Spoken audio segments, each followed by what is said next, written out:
Seems like every one of these lessons we start, it's like, this is the most important thing we're going to talk about in our whole class.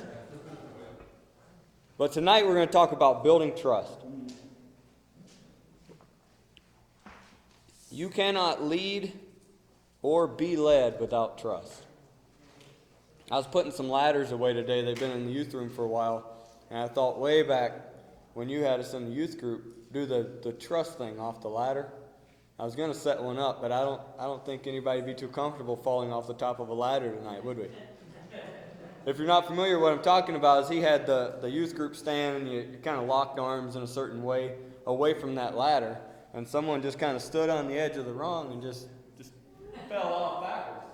And you're trusting that those people are going to catch you. Any volunteers? I'll do it. Hey, we'll catch you. Here's the thing. It's the same way in ministry. It's the same way in the church. We're constantly putting ourselves in other people's hands. It's like a football team. Might be the running back or the tailback's responsibility to carry the ball. And that entire team is trusting that he's going to carry that ball. But if something happens and he fumbles the ball, he's trusting that that entire team is going to do their dead level best to pick it up and to continue moving forward. The team doesn't stand by and say, "You big dummy, you dropped the ball. It's your job to carry the ball, Thor." No, everybody goes after the ball. It's trust. It's building trust. So whether you're leading or being led, you have to have it. Right through your notes, your handout's going to be real similar to what I have tonight. Among all the attributes of the greatest leaders of our time, one stands near the top. They were all highly trusted. You think about iconic leaders throughout history that you think, man, they really had influence. You think about the amount of trust that was put in those people. You can have compelling vision. Man, you can be able to convince people that you have the best idea going. Solid strategy, a detailed plan to make it happen. Excellent. You can communicate it down to the last T. You can have insight and ideas into that thing. Skilled teams. And if people don't trust you, you will not get the results you desire. Because people aren't going to give it their all. If you don't trust the person communicating all these things, you're not going to give it your all. Mistrust, in your notes, mistrust fosters skepticism, frustration, low productivity, and lost souls ultimately. Think about it. When you are working with someone that you don't trust, how frustrating is that? You know, it's kind of like, are they going to do what they said they were going to do? You know, if I stick my neck out there, are they going to be there? Think about it in a physical sense. I don't know why I'm on ladders tonight, but we trust people all the time. You're 20 feet in the air on a ladder, and you feel better because somebody's holding the bottom of it. Okay, leverage, if that ladder starts to fall, you're going down. But because you trust that person at the bottom of that ladder, just having their hands there, you automatically feel better about it. And you don't feel good about it if you don't trust them. Mistrust. You're not going to have the guy that you think really wants to push you off the ladder holding the ladder. You're not going to be comfortable. Leaders who inspire trust garner better output, morale, loyalty, and retention. Because, see, people can get caught up in and excited about vision, and charisma can captivate their attention for a little while. But if in that initial time of connection, trust isn't built, there's not going to be retention. I can get excited about an idea. I can get behind a person or a vision that they have. But if 3-4 weeks down the road I find out I don't trust this person, I'm not going to stick with them. I'm not going to follow someone I don't trust. Right? Trust of leadership affects the church's impact. We spent some time Sunday night talking about different ministries. We shared the vision of our church, the heartbeat of our church, to reach people, to reach our city. The amount of trust we have operating in our church determines how well we're going to impact our city. I've shared this scripture a number of times, but Acts 16 and 20.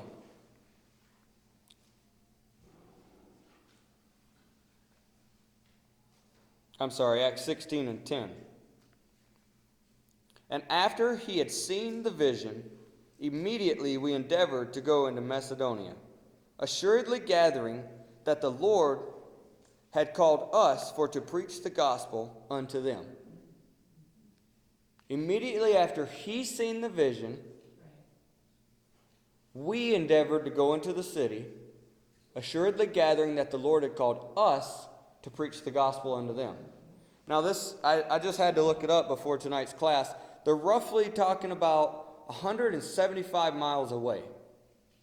So it'd be like me waking up saying, man, Thor, I had a dream last night. God wants me and you to walk to Cambridge, and then he's gonna do something great in Cambridge. You're gonna tell me to stop eating pizza before bed. Okay? It wasn't just like around the corner. It wasn't just a short-term commitment. Best I can find, and I might not be completely accurate on this, about 20 miles was a good day of travel, walking. That's a 9-day trip. So they trusted him enough to follow him, walking on foot, tired, hot, with no results, for 9 days before they even started what he said he saw in a vision they were called to do. It said immediately. Immediately. That's because there had been some trust built. It wasn't like Paul was a stranger on the street who just walked up and said, hey, I saw a vision, you guys, come with me. Oh, you're cracked out of your mind. I'm not walking over there.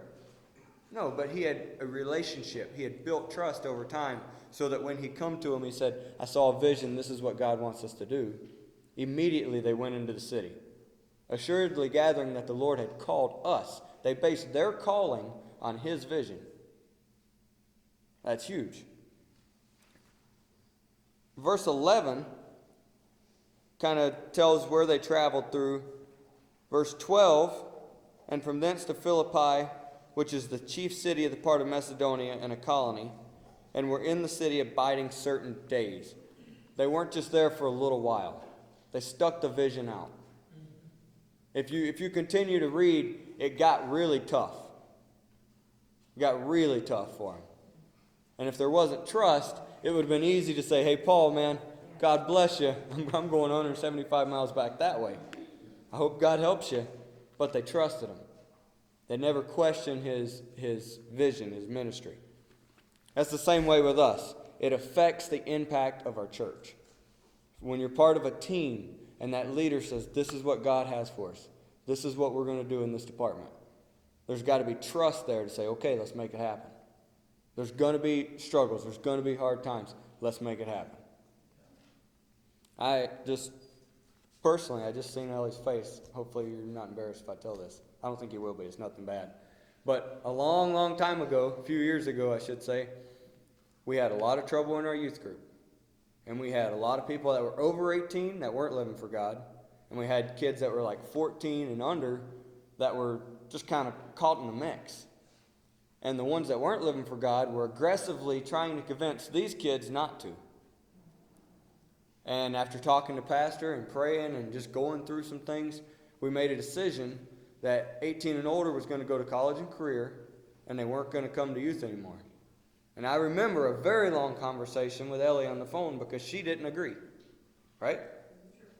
She didn't agree, but she trusted me. She trusted me. Now we're a long ways down the road. We're looking at being able to lift that and allow these older kids to be around because the environment's changed. Was that an easy thing? Not for a second. Was it tough on our team? You better believe it. Were there challenges? Were there parents that didn't understand? Were there young people that didn't understand? You better believe it. The only thing that got us through that as a team was trust. Trust affects our impact on our city. It affects how effective your department is. That's every department of the church. How many have heard the statement, trust is earned, not given? I agree with it and I disagree with it. Because you can't earn trust without being given trust. Trust is earned and given in increments, little bits at a time, little steps at a time. Consider Matthew 9:9. And Jesus passed forth from thence, and saw a certain man named Matthew, sitting at the receipt of customs, and saith unto him, Follow me. And he arose and followed him. Did Matthew know Jesus at this time? He probably knew of Jesus. Possibly. This was very early in Jesus' ministry. Maybe he heard some good things about him. Maybe he hadn't. There wasn't a developed relationship. And Jesus comes by and says, Hey, follow me. Come this way. And this guy gets up, leaves his livelihood, and follows Jesus. That took a lot of trust that at that point Jesus had not earned.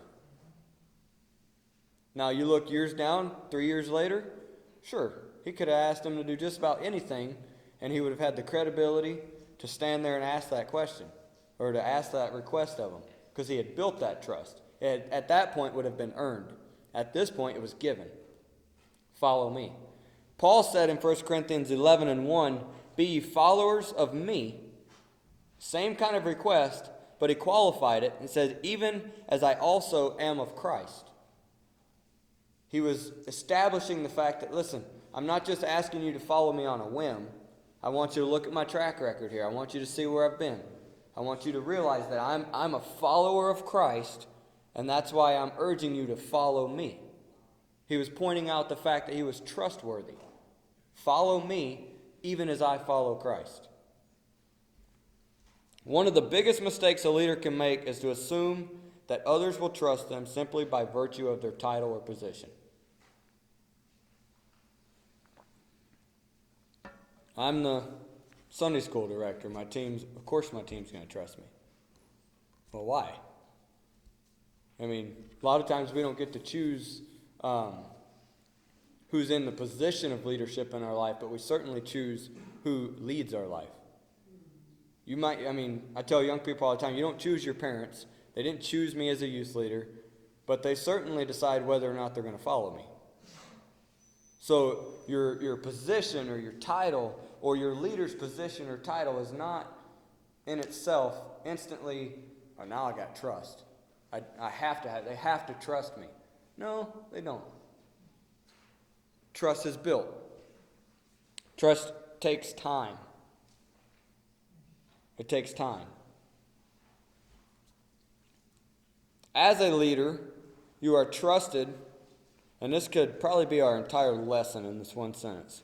You are trusted only to the degree that people believe in your ability, consistency, integrity, and commitment to deliver. And it's you got to have that in there, the degree that people believe in. You can be extremely able, but until I believe that you're extremely able, I'm not going to trust you to carry out the fullness of your ability. But think about these points. Ability.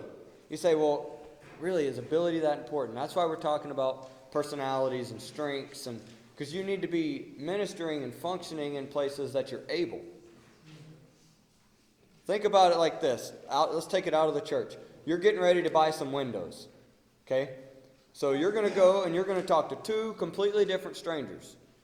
One of them is whoever happens to be working the floor at Home Depot that day in the window department. And the other one, he just retired last week from Marvin Windows. He was a production manager. And they have two conflicting opinions. Who are you going to trust? You're going to trust the guy that you believe to have the most ability.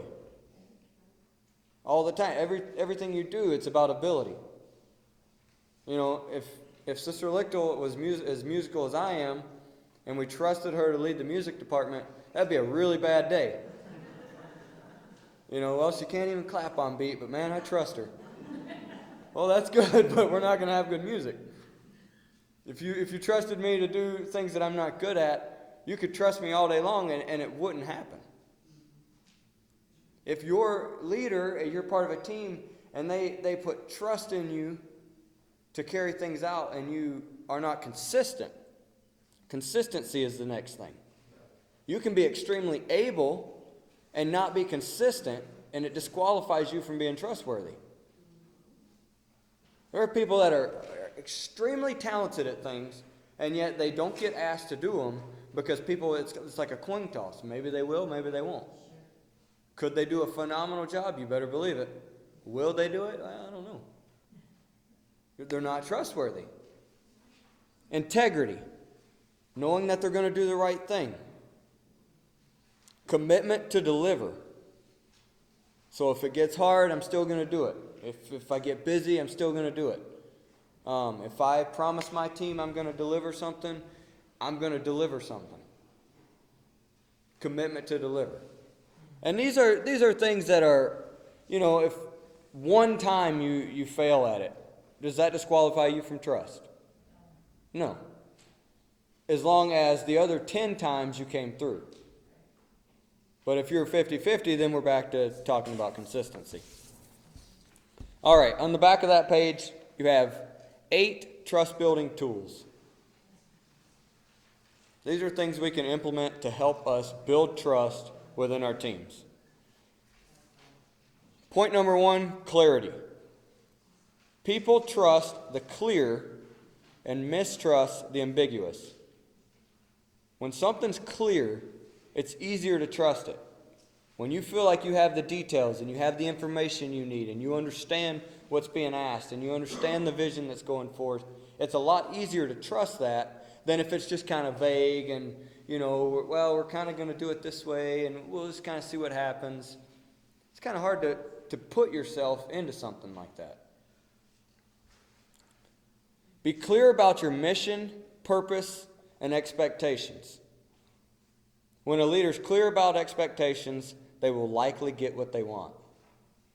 When you're talking with your teams, when you're in a meeting and you're on a team, when you're talking to your kids, any time you're trying to lead, the more clear you can be, the better. We talk about it sometimes with conflict.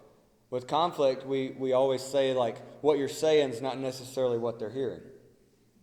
We'll take that out of the context of conflict and put it in the context of you're sharing your vision. You're assigning something that you want to happen. Okay? The more clear you are, the better off you are. I'm going to turn my phone off now. When you're clear about priorities on a regular basis, we become productive and effective. On a regular basis. One of the axioms we're going to read is vision leaks. Pastor makes reference to this from time to time. Vision leaks. Say, man, we had a meeting in January, and I told my team exactly what I wanted to see this year, and it's like we're not doing it. Well, it's September. It's almost October. So you might want to repeat it. Communicate things on a regular basis. Bring things back to the top.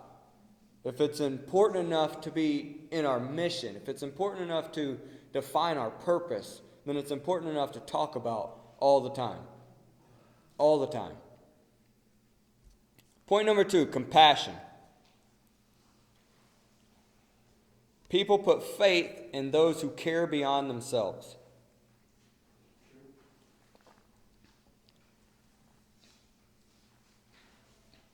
Never underestimate the power of sincerely caring about another person. Some of the young people, Caleb and Ben, Mariah, they were at Activate this week, and one of the things we done was a outreach at an apartment building on one of the nights. And we're out there, and they had bouncy houses, and one of the games that they had rented was just this giant Jenga. You ever played Jenga? You pull the block out and you try to keep it from falling. Well, they made it out of 2x4s. It stood probably that tall, you guys? Okay. So Caleb, were you there too playing? A bunch of people around are playing, and Jimmy comes up. Well, Jimmy's a Chinese guy. He's here on a business trip that's about 3 months long. And he's watching, and he gets to playing with them, and they're They're treating him nice. They're happy. He even made the statement at one point, wow, you people are so happy. He said, I'm so lonely. You know, I'm so lonely. The man came right out and said, I'm so lonely. He said, how do I volunteer? Nobody asked him to do anything. But because he's seen people that cared about him, he wanted to partner himself with the mission. That guy showed up the next morning to hand out flyers. He couldn't even speak English. Very, very difficult for him to speak English. He's putting flyers on people's door. Come back, ask me, how do I tell this? They want to know. He can't even talk to these people, but he's putting flyers on their door. He's approaching people, handing them flyers.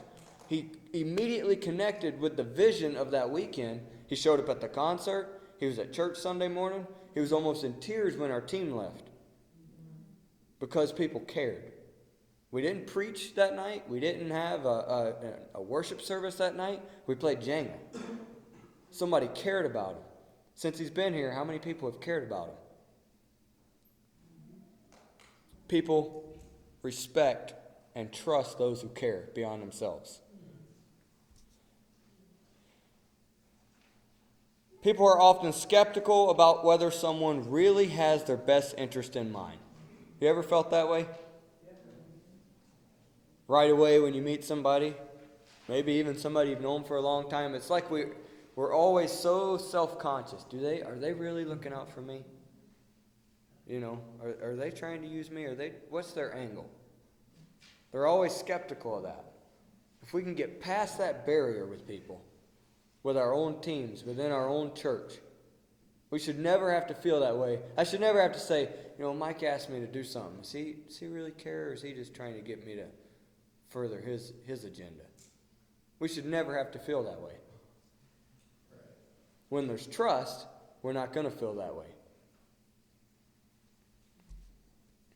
You must trust me not to think that you use me as an example. I do. I trust that you're not going to take it personal. I heard you were going to ask me to do something, and I figured if I said that, then maybe you'd ask somebody else.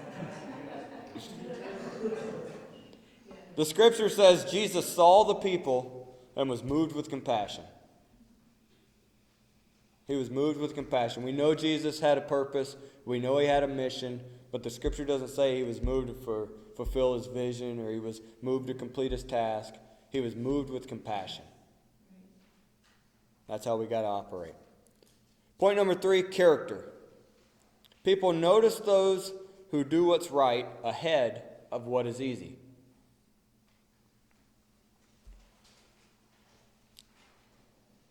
Leaders who have built this pillar consistently do what needs to be done.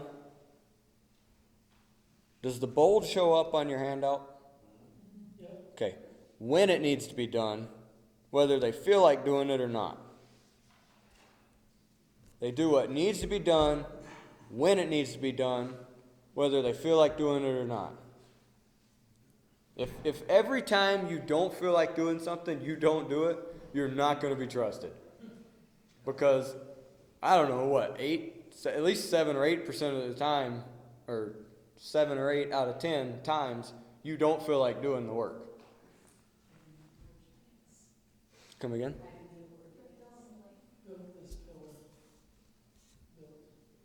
Built. It is the work of life to do what is right rather than what is easy. That's the biggest job each and every one of us face every day. Because usually, what's easy isn't what's right. Right thing isn't always easy. Exactly. But trustworthy people do the right thing. Is that a universal statement? Are there times when the right thing's the easy thing? Sure. And thank God for those times. Otherwise, it'd just always be an uphill battle. But a lot of times it's not. A lot of times it'd be easier to cut the corner, take the shortcut, let down the people that you committed yourself to just because you feel like it. That's not trustworthy. There's a 1,000 different little definitions. I don't know if you call them definitions, but explanations of character. But one I remember growing up is character is who you are when no one else is watching. When nobody else is there, are you still doing what you said you were going to do? Are you still living what you teach? That's character. People with character are easily trusted. The next point is contribution. Few things build trust quicker than actual results.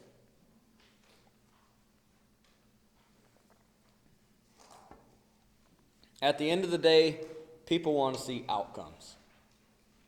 And that's both ways. That's if you're the leader of the team or if you're the member of the team. At the end of the day, results is what we're all looking for. Did we accomplish anything? Did we do what we said we were going to do? Be a contributor who delivers real results. Real results. Because it's easy to throw out really cool ideas that sound like results and make a plan that seems like it'll produce results, and it's a lot harder to actually deliver actual results. Actual results. All this, if you look around here, this thing, there's wires going along, there's a thing down there, there's speakers set up, there's this stuff that my kids already kicked in, I got to fix. There's stuff all around here that Dave had the idea, and he also produced the results. That's why this is all hooked up. That's why it all works. There were results that were produced. Paul, in Acts 18, the beginning of chapter 18, you see him develop a relationship with Aquila and Priscilla. And eventually, he ministers to these people. Did I say that wrong? Okay. Whoever they were. He eventually ministers to these people. But in the beginning, it says he joined himself to them. They were tent makers. He was a tent maker. Long before he ministered to them, he worked with them. He got his hands dirty. He picked up some tools. He went to work. He built some relationships. He started to build trust, which in the long run opened doors for him to minister to them. Next point is competency. People have confidence in those who stay fresh, relevant, and capable. Capable.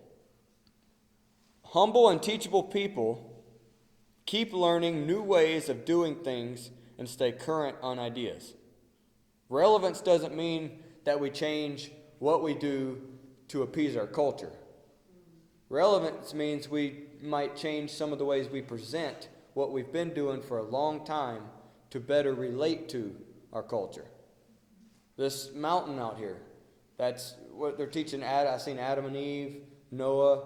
Those are the same stories that have been taught in Sunday school since Calvary. But it's a new way of doing it. They're staying fresh. They're coming up with new ideas. They're capable. They're learning. Proud people say, well, I know how it's done. I know exactly. We've been doing this for a long time, and this is how we're going to do it. This is the way we've always done it, and it works. And okay, fine. Go ahead. It's going to get stale. It's going to get boring. People aren't going to like it. Again, I'm not talking about changing our doctrine. I'm talking about changing presentation. I'm talking about changing the approach that our teams are taking. Change the place where you hold your meeting. Something different. There is always more to learn in your notes, so make a habit of reading, learning, and listening to fresh information.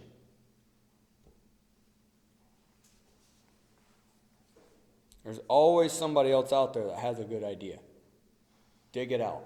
Find it. Connection. People want to follow and be around friends. And having friends is all about building connections.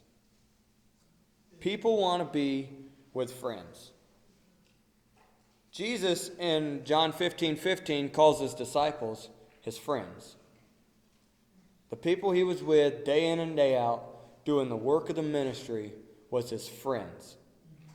And most of you in here are involved on one level or another, and the more involved you get, the busier you get. And the busier you get, the harder it is to have friends. That's not good news, it's just the way it is. Because you're busy, and you're busy for good reasons, and it becomes difficult to give the time and the energy to friendship, what we call friendship all the time. But in reality, my closest friends in life right now are those that I minister beside. Those that I am working with. Do we always do the things that our hobbies? No. But we're together, we're spending time together, we got the same purpose, we got the same goal, we got the same drive, we're talking, we're building each other up. That's friendship. So, people want to be around friends. Okay, if all you do is focus on building friendships, you're probably not going to get a lot of your work done. But what you can do is make friendships while you work. It doesn't always have to be, like I said, have the meeting somewhere, have the meeting at Caribou. Laugh a little bit. Tell a joke when you're having the meeting. Chase a rabbit every now and then. When you're here working on the building, doing something, put some music on. When you're out knocking doors with a group of people or putting up door hangers, have a good time. That's building friendships. Because the more involved you are, the busier you're going to get, and you're not going to have time to do some of that other stuff. You're going to have to set some things aside. And, I love hunting, but honestly, I told somebody the other day I should start saying I love talking about hunting. I don't really hunt that much. I'm starting to feel like a liar every now and then. Yeah, I like to hunt. I don't ever go. Point is, that doesn't mean I can't have friends. Doesn't mean we can't enjoy ourselves when we're working together. Trust is all about relationships, and relationships are best built by establishing genuine connection. Genuine connection. Ask questions, listen, and above all, show gratitude. You want to make somebody feel good about themselves? Tell them thank you. Thank you. Wow, that goes a long way. Gratitude. I know one of the twins today, I don't know if Ashley or Allie, whichever one, wanted to go to the park. And I said, no, you can't go to the park. I said, you go play on your playground today. Oh, we don't have a lot of toys. I said, no, you have a lot of toys. If there's one thing I want my kids to do, I want them to grow up and be grateful. Okay? They do have a lot of toys. There's kids that don't have any toys. I don't have to tell you about it. But anyways, be grateful. If someone on your team does something, tell them thank you. If your leader comes through for you and does something, tell them thank you. Let them know you appreciate it. Make it more than just the checklist. Hey, I noticed such and such got done. Man, that's great. Thanks a lot. That's all it is. Just real simple. Being grateful for the contribution of other people. It's going to build friendships. Grateful people are not entitled, and they do not gossip. If I'm truly grateful about what Joe's doing on the youth team, then I'm not going to be running Joe down to everybody else I talk to. I can't say, man, Joe, thanks a lot for hanging those closet doors. Hey, Joe, you don't do nothing, man. Every time I turn around, No, I'm not grateful. I might be momentarily grateful, but I'm not really grateful. That wouldn't be true. Grateful people aren't running their mouth about people on their team, people in their church. They're not doing that. Develop the trait of gratitude, and you will be a magnet. People want to be appreciated. Magnet.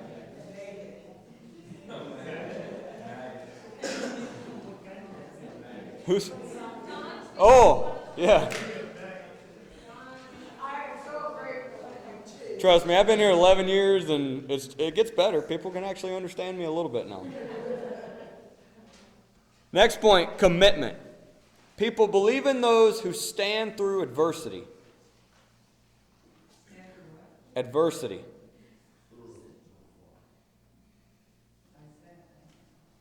People trusted General Patton, Martin Luther King, and George Washington because they saw commitment and sacrifice for the greater good.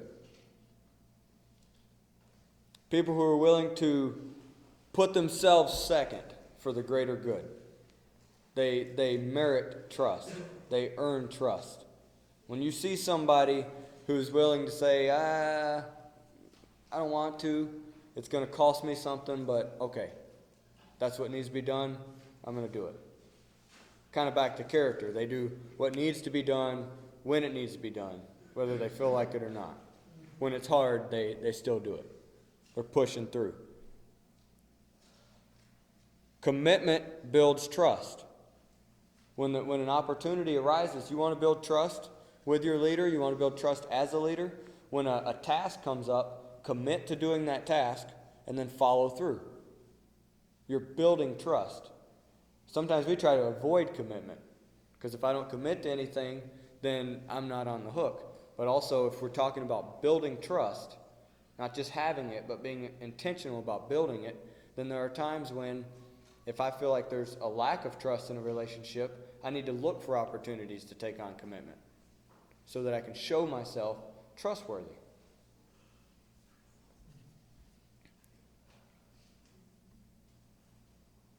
Consistency in every area of life. It's the little things done consistently that make the big difference. The little things done consistently that make the big difference. The little things like, where's Dave? Mowing the grass. We talk about this example a lot, Dave. But can you imagine one summer if we never mowed the grass? Church cleaning. Church cleaning. One Saturday every 16 weeks or something like that. Just a little thing. You imagine if we stopped cleaning the church? I seen a thing the other day, well, it's been a couple weeks ago now, and it broke the church down into just like 4 brackets of ministry. And I'm trying to think, okay, if everything we do fits in these 4 brackets, I'm not convinced it does yet, but if it does, where does church cleaning go? Well, what is that? The best place I could find to put it was evangelism. Because if I'm a visitor and I walk in here and the bathrooms are filthy and there's garbage, literally garbage on the floor, and the chairs look like garbage because they're crooked and bent and everything you look at is run down, nothing's maintained, I'm not comfortable. When you go to a business or an establishment and the bathroom's dirty, you instantly have bad vibe. I'm not going back there. The food could be great, but the bathroom was dirty. I ain't going back. That's evangelism. Everything we do, you say, oh, that's such a small thing. Well, if the small things were left undone, we would have big problems. Consistency in the small things make the big difference. In the grand scheme of things, all of our ministries are just a small part of what we're doing as a church. Again, we talked about our overall church goals on Sunday night. What I do is just a small part of that big goal. But if I do my small part consistently, it makes a big difference in us reaching our goal. It's the same way with every single ministry in here, every single ministry in our church. There are small things that we haven't started doing yet, that when we start doing them, they're going to make a big difference, especially if they're done consistently. If someone's overweight, it's because they've eaten too many calories over a period of time. I object to that. Not because they ate too many calories yesterday. Well, every day. Consistency. Consistency. Okay, it takes time to get overweight. It takes time to get a lot of things. I'm just going to move on. The little things done consistently make for a higher level of trust and better results. If I'm inconsistent in the small things, I should never, ever be expected to be approached or talked to about something I view as a big thing. If I'm not faithful to carry out the little things, then I can't say, oh man, I wish I could do whatever it is you dream about doing. I wish I could start this ministry. Well, are you faithful in the ministries you're in? I wish I could start this brand new thing. Are you consistent in the responsibilities you have right now?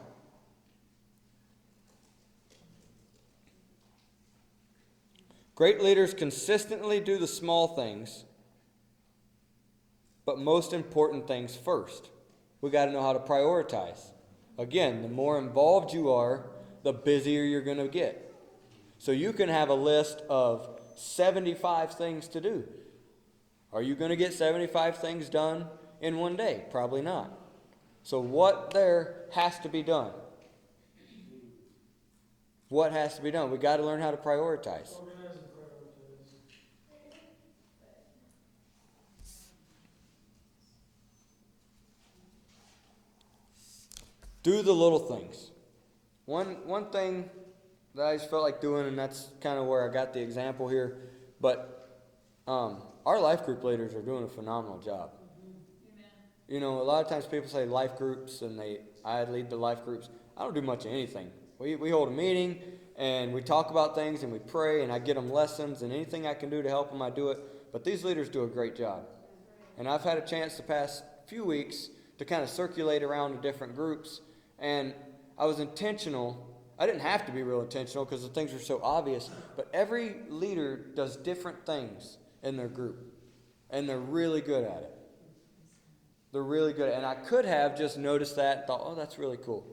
But I took the time just to write a little note. Thank you for this. Because maybe they're doing it and they don't even realize they're doing such a good job at it. It's just natural. And I want them to know, man, you're doing great. This is making your group work. And everyone I've been to so far, they just have that little niche, and you can just tell it clicks with every person in their life group. Take the time for the little things. If you're a leader and you got people you're working with, take time to let them know, man, you're doing a good job. If you notice something that's not so good, take time to say, hey, this is what you could work on a little bit. If you're their leader, you owe it to them.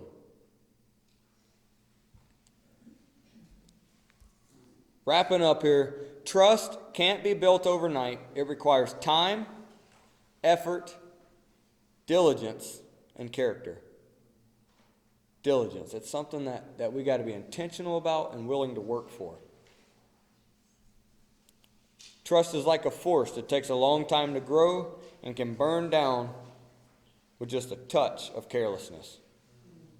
You can spend years building trust. Years building trust, and with just a little bit of, I don't care, what's the big deal? Poof, it's gone. And you're starting from scratch. Trust is fragile. On the other hand, if you focus on building trust with every action, that's why I wanted to give us some tools tonight. Not just, we could just stand here and talk about trust, but what builds trust? What gains us trust? Every action, you will foster healthy relationships that will drive results and the bottom line. And what is the bottom line? It's kingdom progress and save souls. It's us reaching our city. We've got to trust one another to do it, and we've got to be a church that people can trust when they come in here. So, that's your lesson. Remember, reading is 11 through 20. And then we will have this knocked out.